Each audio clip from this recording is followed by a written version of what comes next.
Willie D Live. You know, and then this is where when somebody dies, you got guilt. Because while in Atlanta and I'm in Georgia, I was taken for granted that grandma was home.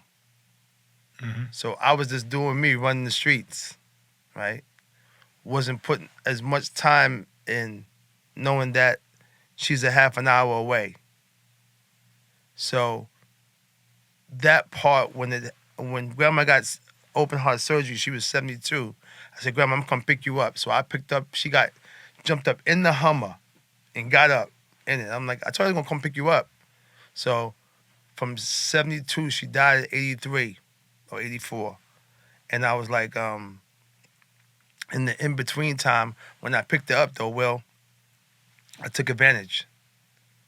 You know how fast 10 years go by?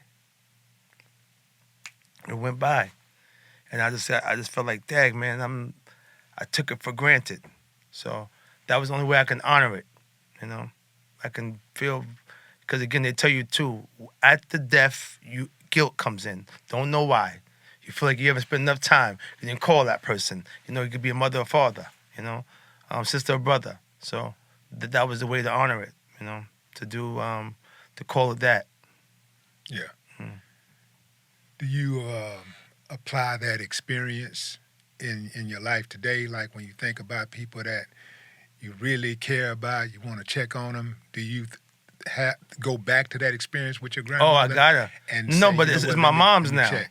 My mother, too, when I look back, it's like, I'm in the rap game, man. I'm famous, you know what I'm saying? Nobody had a blueprint for this. You know, you just run the streets, you know? And then I used to hear her say, I'm going to give me a new son. You don't call me, you know? I can hear these that came back.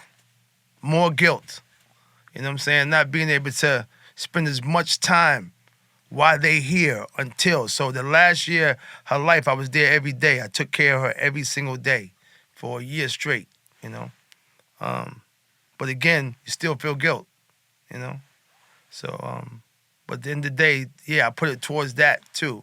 But now my father's 78 years old in Atlanta.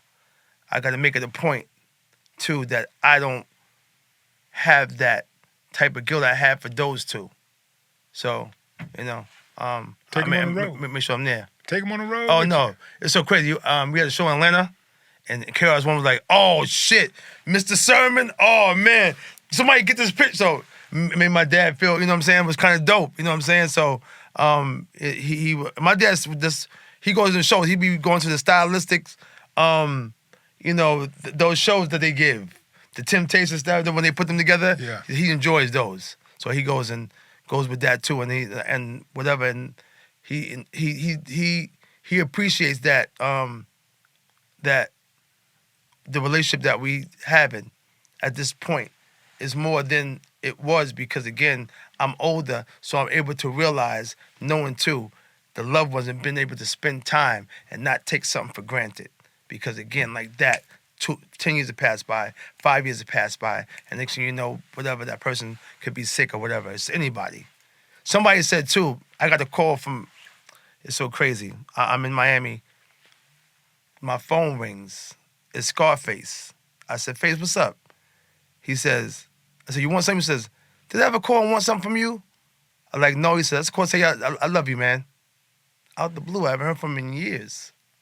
What year was this? This has happened 3 months ago. A few months ago. How long? 3 months ago. 3 months ago. Let me see what his hospital schedule was.